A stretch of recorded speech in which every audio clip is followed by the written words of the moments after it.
어떻습니까? 오늘 본문의 말씀 하나님 앞에 사랑받는 귀한 자녀들이 되셔야 될 줄 믿습니다. 우리 다니엘을 기도회를 통하여 우리 많은 은혜가 되셨을 줄 믿습니다. 그들만이 역사가 일어나는 것이 아니고 그들만이 성령님이 그들에게만 임하는 것이 아닙니다. 우리에게도 임할 수 있는 것이고 우리에게도 모든 치료가 임할 수 있는 것입니다. 그러니까 그 믿음은 내 가슴에서 이루어지는 것이라고 저는 믿습니다. 그래서 제가 한 말씀 드리고 싶은 것은 우리가 찬양 주일날 언제고 맨 끝에 부르는 찬양이죠. 복음성가 930장. 왜 제가 그거 부를까요? 예, 여러분들이 하면서 손을 얹고 한번 생각을 해보세요. 왜? 새벽마다 새벽에 모든 것이 다 일어났습니다. 그렇죠? 예수님도 그렇고 모든 것이. 그리고 베드로도 실로암 연못에 앉아있는 사람을 일으켜 세울 때도 실로암 연못에서 그를 구원해서 일어났습니다. 일어나지도 못하는 사람. 그러면 우리는 실로암의 그 능력, 우리가 마음에 품고 예수님을 품는다면 저는 그렇게 생각합니다. 내 아픔과 고통과 시련이 모두 내 가슴에서 내 머리에서 사그러질 것이라고 믿습니다. 그래서 모두 기쁨으로 하나님 앞에 영광 올리는 우리 하느님께 성도님들이 되시기를 주의 이름으로 축원하며 오늘 감사의 조건이라는 말씀을 가지고 전해드리려고 합니다. 우리 한번 봅시다. 객관적으로, 그쵸? 볼 때 감사 조건이 많은 사람이 있는가 하면 감사할 조건이 없는 사람들이 있습니다. 그쵸? 맞죠? 나는 감사를 조그만 건데도 아우 나 고마워 감사합니다. 그쵸?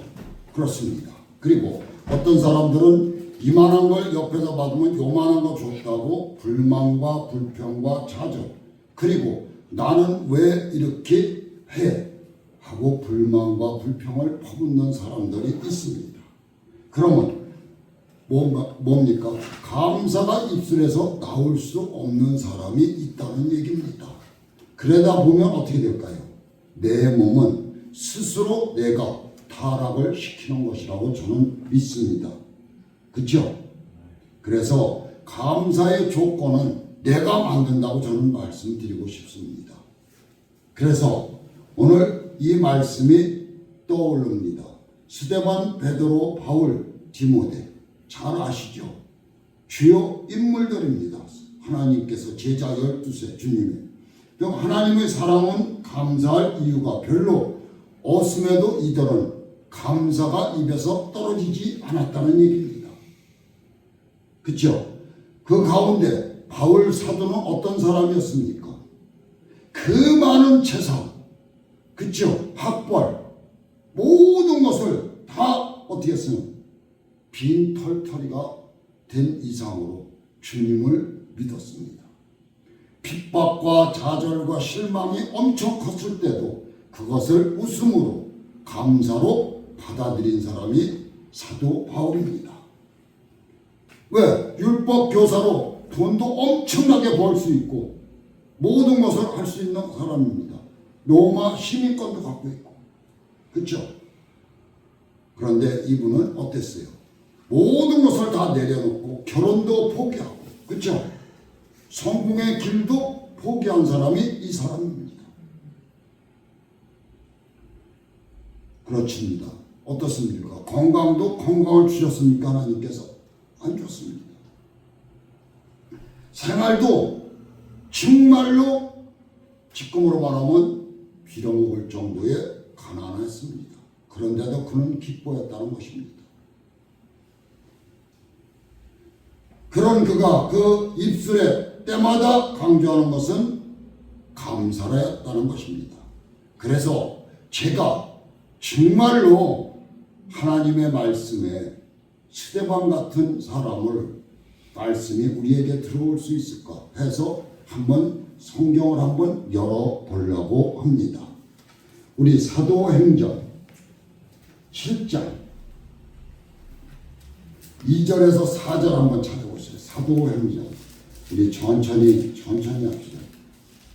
하나님 말씀입니다. 사도행전 7장 찾으셨습니까?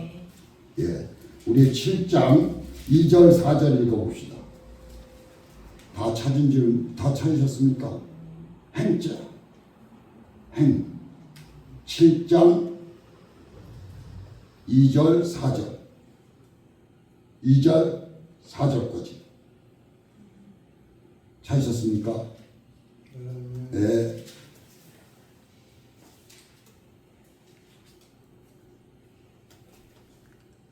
찾으셨습니까? 네, 우리 다 같이 합독하겠습니다. 시작. 스데반이 가로되 여러분 부영이여 들으소서. 우리 조상 아브라함이 하란에 있기 전 메소포타미아에 있을 때에 영광의 하나님이 그에게 보여 가라사대 내 고향과 친척을 떠나 내가 네게 보일 땅으로 가라 하시니 아브라함이 갈대아 사람의 땅을 떠나 하란에 거하다가 그 아비가 죽음에 하나님이 그를 거기서 너희 시방 거하는 이 땅으로 옮기셨느니라. 아멘. 아브라함도 이렇게 처음에 부른 사람입니다. 그러면 우리 한번 55장 보겠습니다. 55절 사도행전 55절 두 장만 남기십시오. 55절에서부터 60절까지 이게 스데반이 한 일입니다. 어떻게 입술을 벌렸는가를 한번 생각해 보십시오. 자,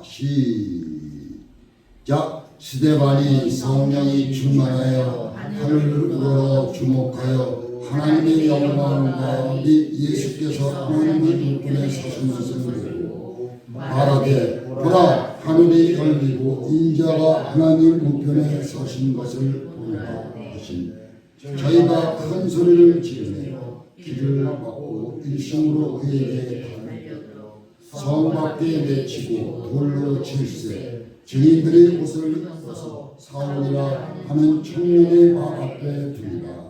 저희가 돌로 스데반을 치니 스데반이 부짖어 가로되 주 예수여 내 영혼을 받으시옵소서 하고 무릎을 꿇고 크게 불러 가로되 주여 이 죄를 저희들에게 돌리지 마옵소서. 이 말을 하고 잠이라. 이럴 수 있을까요? 집사가. 그렇죠? 하나님 여기에 보십시오. 여기에 보면 말하되 우편에 누가 섰다고 되어 있습니까? 예수님. 그렇죠? 보였다는 얘기입니다. 환상. 성도 여러분, 여러분들이라고 이렇게 보지 말라는 법 없습니다. 보십시오. 기도하고 주님을 만나는 역사가 일어날 것입니다. 그래서 감사라 찾으면 얼마든지 찾을 수 있는 조건이 되어 있다는 얘기입니다. 원망이나 불평도 찾으면 얼마든지 쏟아낼 수 있습니다. 그렇죠? 감사 쪽으로 눈을 돌리면 감사가 보이고 불평 쪽으로 눈을 돌리면 불평 때문만 입에서 쏟아져 나오는 겁니다. 감사와 불평을 공존합니다. 그 거리가 아주 어떻습니까? 친밀하게 가깝습니다. 그렇죠? 종이 한 장 사이라고 할 수도 있습니다. 앞으로 바라보면 감사, 뒤쪽으로 불평. 그래서 손바닥의 양면과 같다는 말씀들을 많이 하고 있습니다. 그래서 감사는 하나님의 선물이고 불평은 누구의 선물일까요? 사탄의 선물입니다. 우리는 사탄이 주는 그 알사탕에 넘어가고 있는 겁니다. 그래서 하나님은 단 한 번도 불평하는 마음을 우리에게 주시지 않았다는 것입니다. 감사와 불평은 그 결과가 전혀 다른 뜻입니다. 그렇죠? 엄청난 차이가 납니다. 하늘과 땅이 다른 것처럼 그 결과가 너무도 다르고 차이가 그만큼 벌어진다는 얘기입니다. 이스라엘 민족은 하나님의 사랑과 은혜를 날마다 어떻게 입었습니다. 체험했습니다. 받았습니다. 그런데 어떻게 했어요? 불평과 불만과 차절뺏기, 실망뺏기 입으로 토해내지를 않았습니다. 하나님 앞에 감사한다는 말은 하지 않은 겁니다. 별로. 그래서 어떻습니까? 개인도 감사를 외면하고 불평 불만이 가슴에 품고 토해내기 시작하면 그 영은 어떻게 될까요? 우리의 가슴은 병들고 마는 겁니다. 그리고 실패하게 되는 것입니다. 내 몸은 내가 만드는 것입니다. 저는 그렇게 생각하고 있습니다. 그래서 우리는 늘 감사하면 어떻게 됩니까? 첫째, 내 마음이 평안해지고 기쁨이 가슴에서 차오르게 되는 것입니다. 감사는 긍정적인 행동 표현이라고 저는 말합니다. 부정적인 사람을 생각할 품고 긍정적인 말을 한다 보면 자기도 모르는 사이 마음이 어떻겠습니까? 기쁨이 솟아납니다. 그리고 평안함이 오게 되어 있습니다. 그 사람의 마음은 얼굴로 드러납니다. 성난 짐승의 얼굴을 보십시오. 일그러지고 사납습니다. 그리고 눈빛이 무섭습니다. 사람의 얼굴 역시 성난 사람들 얼굴 한번 보십시오. 우락부락하고 금방이라도 사람을 한번 주워 박을 것 같은 그러한 모습이 보입니다. 눈빛이 무섭습니다. 그러나 감사하는 마음을 품으면 얼굴도 스마일이 되는 것입니다. 그리고 내 가슴이 평안이 되는 것입니다. 둘째, 분위기가 좋아진다는 뜻입니다. 언젠가 어느 회사에 들어간 일이 있었습니다. 우리 차를 끌고 가다 보면 회사 벽에 뭐라고 걸려 있습니까? 예, 때려 죽이자, 돌격하자, 쟁취하자, 그죠? 별말이 욕으로다가 가득 차 있습니다. 그렇지만 어떤 사람은 야 저거 좋다 이러는 사람도 있지만 눈을 찌그리고 정말 인상에 찌그러지는 때도 있습니다. 그렇습니다. 그것도 무슨 글씨로? 붉은 글씨로. 그렇죠? 그렇습니다. 그래서 그걸 보고 살벌해지는 것입니다. 그래서 분위기는 어떻게 될까요? 살벌해지는 거예요. 그런데 다른 회사를 들어가 보니 어떻습니까? 단정한 글씨로 쓴 벽걸이가 여기저기 사마와 함께 걸려 있었습니다. 뭐라고 써 있을까요? 그런 데는 어서 오십시오. 뭐라고? 환영합니다. 그리고 뭐라고? 우리가 입으로 할 말 감사합니다. 수고하셨습니다. 라는 족자들이 붙어 있었습니다. 제가 들어갔던 두 회사의 분위기는 완전히 100% 다른 것입니다. 회사 분위기겠습니까? 가정 분위기, 교회 분위기도 다를 바 없다는 뜻입니다. 국가 분위기도 마찬가지라고 저는 생각합니다. 대통령이나 국무총리나 장관이나 국회의원들이 싱글벙글 웃으며 행정을 처리하고 국민한테 대한다면 감사하겠죠. 그렇죠? 수고하셨습니다라고 인사하는 나라가 왜 어려워지는가요? 뭐 때문에 어려워질까요? 예? 뭐라고 생각하십니까? 예? 저는 한마디로 말해서 탐심이 들어가 있기 때문에 그렇다고 봅니다. 왜? 내 욕심을 채워야 되니까, 내 배에 채워야 되니까. 그렇죠? 우리는 식량으로 채워야 될 배를 뭘로 채우는 거예요? 욕심으로 채워야 되는 것입니다. 그들은. 그렇습니다. 그래서 공격적인 분위기가 아니면 그들은 하지를 않는 거고, 나라를 너무 어둡고 무거운 분위기로 만들어가고 있다는 사실입니다. 셋째, 하나님이 기뻐하시는 일을 하셔야 합니다. 원망, 불평은 마귀가 기뻐하는 일입니다. 감사는 하나님이 기뻐하시는 뭘까요? 예배가 되는 것입니다. 시편 50편 14절 보면 뭐라고 되어 있을까요? 찾아서 누가 빨리 한번 읽어보십시오. 시편 50편 14절.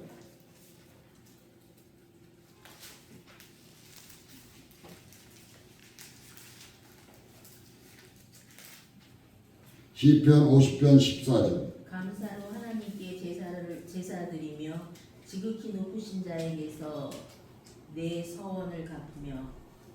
아멘. 뭐라고 되어 있어요? 내 소원을 갚아준다고 되어 있습니다. 그러면 23절 누가 읽어보십시오. 50편 23절. 14절. 감사로 제사를 드리는 자가 나를 영화롭게 하나니 그 행위를 옳게 하는 자에게 내가 하나님의 구원을 보이리라. 아멘. 옳게 하는 자들, 감사하는 자들, 하나님의 구원을 보리라는 것입니다. 대단한 말씀 아니에요? 그렇죠? 본다는 얘기입니다. 그러면 주님이 우리를 만나준다는 얘기입니다. 성령님이 우리를 만나주는 거예요. 내가 속히 누구를 보낸다고 그랬어요? 보혜사 성령을 너희에게 보내주리라. 주님이 이렇게 말한 사람이에요. 우리는 보혜사 성령을 만난 조건이 돼야 되는 겁니다. 그래서 감사 제사를 드리는 사람이 하나님을 영화롭게 한다는 것입니다. 그리고 감사 예배를 드리면 행위를 옳게 하는 사람에게 하나님의 구원을 보여주신다는 것입니다. 감사. 그것은 뭘까요? 예배를 말하고 있는 것입니다. 그만큼 감사로 드리는 예배가 중요하고 위대하다는 것을 오늘 설명하고 있습니다. 이 하나님 말씀에는 옛날에는 제사라고 했습니다. 그렇죠? 지금은 예배로 바뀌는 겁니다. 넷째, 감사할 일이 일어납니다. 내 솟구치는 겁니다. 가슴에서 감사할 말이. 내가 기뻐지니까 사도 바울처럼 어떠한 매를 맞고 어떠한 고통이 오더라도 감사가 찬송을 부르잖아요. 옥에서도. 그렇게 될 수 있을까요? 베드로도 그렇고. 감사하면 감사할 일이 계속 일어난다는 것입니다. 영적 조건 반사인 것입니다. 한숨 쉬는 것을 되풀이하면 뭐가 한숨만 계속 쉬게 되는 겁니다. 그러면 뭐가 되는 거예요? 익숙하게 되는 겁니다. 포기를 자주 하면 포기가 익숙해지듯이, 그러나 감사를 반복하면 감사가 익숙해지고, 그러다 보면 감사할 일이 그냥 자연스럽게 많이 생기게 되는 것입니다. 엎드려 팔 굽히기를 제일 처음에는 2번 밖에 못했습니다. 계속 연습을 하면 5번, 10번, 그 다음에 15번, 20번도 반복을 하다 하면 되는 것입니다. 그렇죠? 그렇습니다. 우리는 어떻습니까? 기도도 반복하다 보면 생활화가 되는 것입니다. 감사도 찬송도 반복하다 보면 생활화되는 것입니다. 입에서 나도 모르게 찬송이 쏟아져 나오는 것입니다. 그러다 보면 입에서 중얼중얼하게 되는 겁니다. 그리고 하나님 말씀도 마찬가지입니다. 묵상하다 보면 하나님 말씀이 내게 나도 모르게 튀어나오게 되는 것입니다. 기도에다 튀어나오고 하나님 말씀, 몰랐던 새로운 하나님의 말씀이 내 귀에 입력이 되는 것입니다. 그래서 그 말씀을 내가 입으로 뱉어내는 것입니다. 놀라죠? 그러면 그렇습니다. 이번 우리가 다니엘 기도회의 우리는 성도님들 모두가 하루도 빠짐없이 끝까지 참석하여 많은 은혜를 받으신 것 같습니다. 너무도 나도 감사드립니다. 모든 영광은 하나님 앞에 올려드립니다. 이번 기회를 통하여 우리의 삶의 주인이 주님이신 것을 우리의 기도와 간구 모든 것을 하나님이 들으시고 보시고 믿음의 기적의 역사가 반드시 우리 하나님께 일어날 줄 믿습니다. 그래서 오늘 본문 속에서 바울 사도가 이렇게 말을 합니다. 밝힌 감사의 조건들을 살펴 한번 말씀을 전해드리려고 합니다. 구원하심을 감사합니다. 첫째,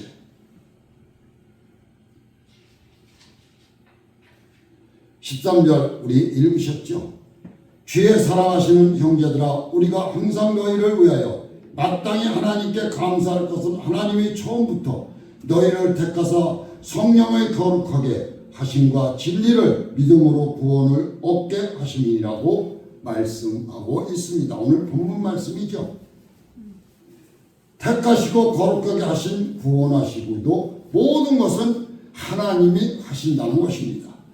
아무런 자격도 없는 우리를 택하시고 더럽고 추하고 허물투성이인 우리를 거룩하게 하시고 아무런 조건 없이 우리를 부르시고 인도하여 주사 구원의 역사를 만들어 주신 것입니다. 그러면 우리는 입술에서 감사가 나와야 되지 않을까 생각합니다. 내가 구원받았다는 죄의 문제를 해결했다는 것입니다. 우리는 이것을 명심하셔야 됩니다. 나는 구원받았어. 죄는 다 문제는 주님께서 해결해 주셨어. 이렇게 입으로 시인하시기 바랍니다. 내가 벗어 던질 수 있어야 되는 것입니다. 내가 풀지 못하는 죄의 사슬을 풀어주시는 이는 주님이시구나 믿어야 되는 것입니다. 죄보다 무서운 것은 없다는 뜻입니다. 죄는 육체도 영혼도 다 어떻게 해요? 파멸시키고 말아버립니다. 그리고 지옥에 떨어지게 만듭니다. 그래서 제가 이런 말씀을 한번 드려보려고 합니다. 미국의 과학자들은 최근 박테리아나 바이러스 같은 병균이나 기생충이 사람의 정신까지도 파괴한다는 사실을 밝혀내고 있습니다. 얼마나 과학이 발달되었습니까? 박테리아나 바이러스가 라인병, 강박장애, 양극성, 장애, 정신분열증, 자폐증, 거식증도 유발할 수 있다는 것은 믿죠? 다 이런 것이 우리를 침투되는 것입니다. 아시는 대로 박테리아나 바이러스는 현미역을 통해서만 볼 수 있는 미세한 생물이라는 것입니다. 우리 눈으로 볼 수 없는 것입니다. 육안으로 보이지 않습니다. 그러나 그것들은 정신까지 우리를 좀먹어 버립니다. 우리의 내시경에서 뭐라고 합니까? 헬리코박터를 먹어야 됩니다 하여 하네요. 가끔. 그렇죠? 코박테라는 박테리아가 있습니다. 그렇죠? 박테리아를 우리는 그래서 약을 먹습니다. 이것은 우리 눈에는 보이지 않습니다. 그렇죠? 그런데 요놈의 기생충이 우리 의를 갉아먹습니다. 그리고 뭐를 발생시키는 거예요? 우리의 생명을 앗아가려고 암을 유발시키는 것이 요거입니다. 그래서 의벽을 상처를 내려고 이들은 하는 것입니다. 그래서 상처난 의를 속에 김치나 커피를 집어 먹으면 어떻게 됩니까? 쓰리고 아프고. 그렇죠? 그렇습니다. 그 아픔은 상상을 초월한다고 할 것입니다. 그 근도 역시 눈으로 보이지도 않습니다. 죄는 작아도 죄입니다라는 뜻입니다. 이렇게 우리 눈에 보이지 않는 죄가 우리를 지배하고 있는 것입니다. 안 보여도 죄입니다. 숨겨도 죄입니다. 그러나 그 죄는 육신을 망가뜨리고 영혼을 갉아먹어 버립니다. 그리고 우리를 쓰러뜨리는 것입니다. 그런데 그 죄를 예수 그리스도의 십자가에 다 해결하시고 용서하시고 믿기만 하라 용서받는다는 사죄의 은총을 선포해 주신 것입니다. 그 어찌 감사하지 않을 수 있겠습니까? 그렇죠? 우리 다니엘 기도회에 우리 어떻습니까? 며칠째지요? 마지막 간증에 나왔구만요, 목사님이. 그렇죠? 네?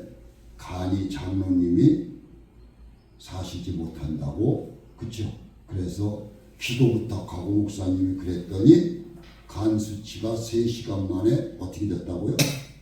정상으로 이루어졌다고 간증했죠, 목사님. 그렇죠? 우리라고 이런 일이 안 일어날 수 없습니다. 일어날 수 있습니다. 성도 여러분, 여러분들 분명히 일어날 수 있는 것입니다. 우리는 뭐가 중요할까요? 우리의 목숨과 몸이 중요한 겁니다. 먹고 마시고 즐길 수 있는 것도 기쁨이지만 우리가 최고로 중요한 것은 몸인 것입니다. 몸이 없다면 뭐가 필요할까요? 아무것도 필요 없는 것입니다. 그렇지 않을까요? 그렇죠? 몸이 없는데 뭐가 필요할까요? 예? 아무것도 필요가 없습니다. 그래서 우리는 항상 주님 앞에 감사해야 된다는 것입니다. 왜? 우리의 죄를 다 속량했으니까. 바울은 그 사실을 믿음으로 구원을 얻게 하셨다고 우리에게 설명하고 있는 것입니다. 감사합니다. 감사합니다. 라고 고백하고 있습니다. 감사합니다. 라고 찬양한다고 합니다. 그래서 옥에서도 사도 바울도 찬양을 불렀고 베드로도 찬양을 불렀습니다. 디모데도. 그래서 옥문이 열렸습니다. 의로와 두 번째, 의로와 좋은 소망을 은혜로 주신 것은 감사 안 할 수 없습니다. 16절을 보면 우리 주 예수 그리스도 우리를 사랑하시고 영원한 의의 좋은 소망을 은혜로 주신 하나님이 우리 아버지께라고 했습니다. 우리를 사랑하셔 영원한 의를 주셨고 좋은 소망을 은혜로 주신 것이 감사라는 뜻입니다. 온도를 올리십시오. 주십니다. 왜 구원하셨습니까? 왜 예수님이 죽으셨습니까? 하는 얘기입니다. 하나님은 우리가 이스라엘 백성들을 보고 한탄하셨습니다. 그래서 이 땅에 예수님을 보내신 것입니다. 그러면 우리 요한복음 3장 16절을 찾아보겠습니다. 신약 146페이지.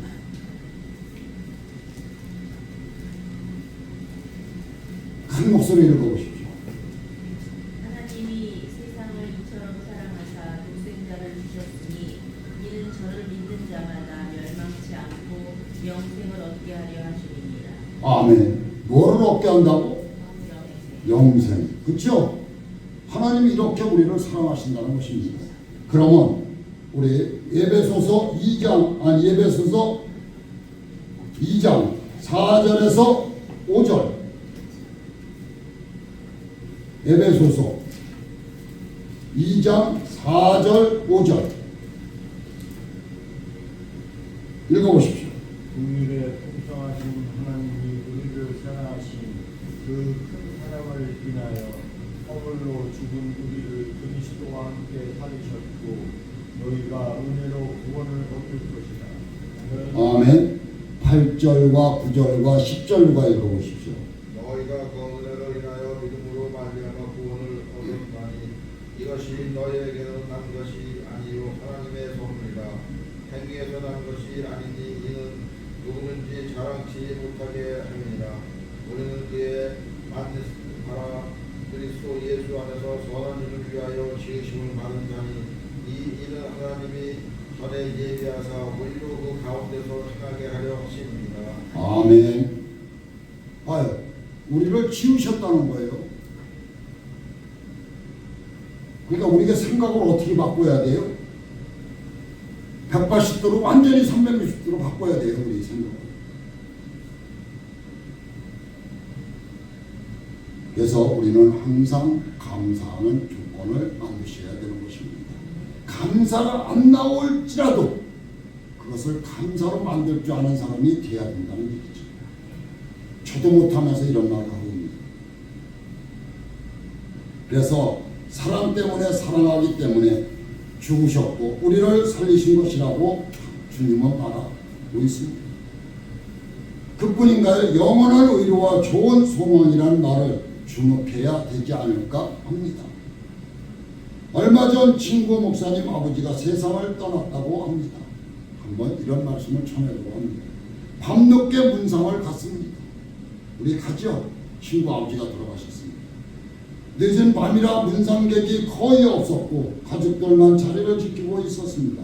이런저런 얘기를 하다 보니 어떻게 될까요? 상주하고 얘기를 했겠죠. 새벽 2시가 되었습니까? 더 이상 있을 수 없고 피곤도 겹쳐 저도 그곳을 떠났다는 것입니다. 낮 시간에 앉을 겨를도 없이 조문객을 받기 시작하는데 엄청나게 바쁠 것 같습니다. 당연히 무지무지하게 바빴다고 합니다.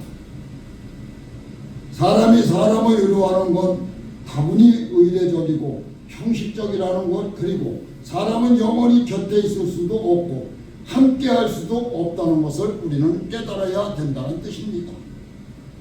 우리는 언젠가는 이 땅을 떠난다는 것이죠.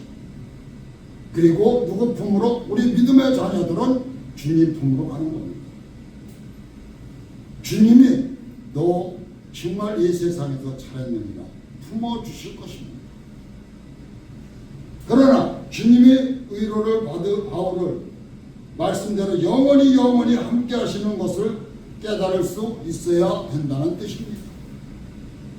바울은 본문에 영원한 의로와 좋은 소식을 주셨다고 말하고 있습니다. 좋은 소식이 뭡니까? 나쁜 소망도 있습니까?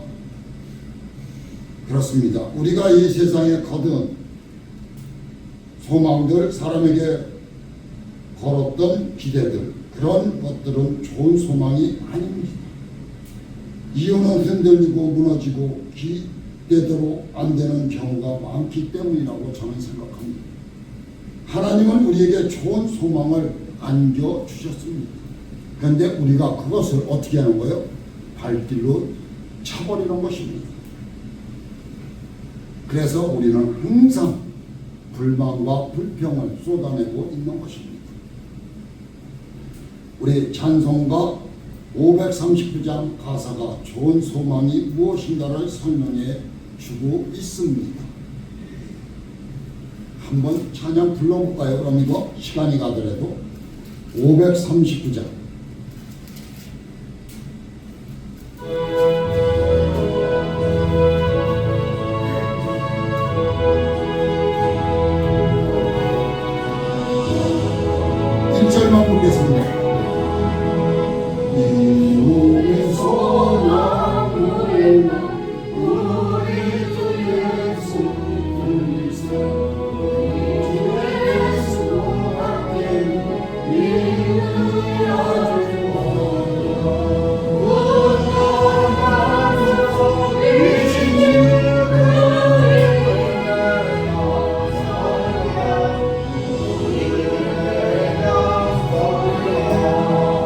어디에 쓰리라?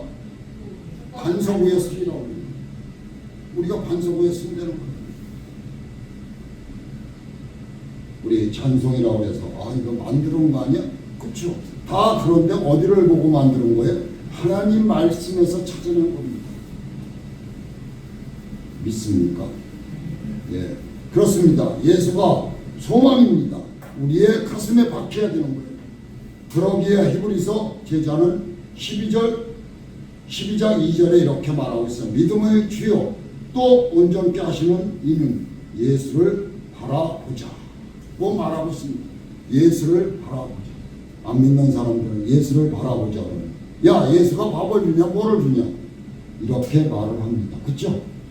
그렇지만 우리 믿음의 자녀들은 예수를 바라보며 모든 것을 주님 앞에 맡길 줄 아는 사람이 되어야 된다는 뜻입니다. 생각해보면 힘들고 불평스러운 일들이 너무너무 우리에게 찾아옵니다. 많은 고통도 찾아옵니다.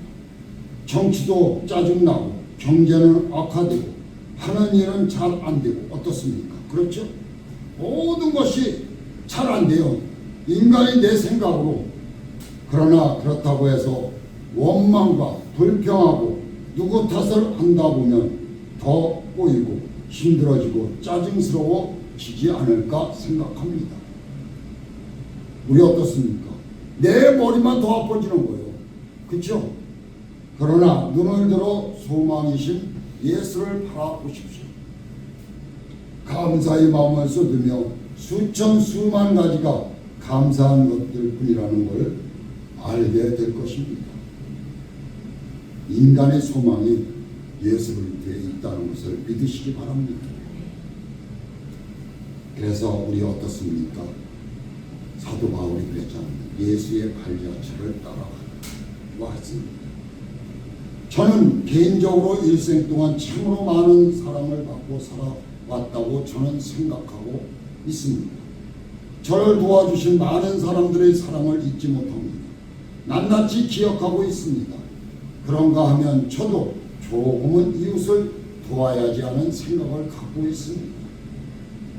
그런데 단 한 번도 감사하다는 말도 글도 보내지 않는 사람이 있습니다.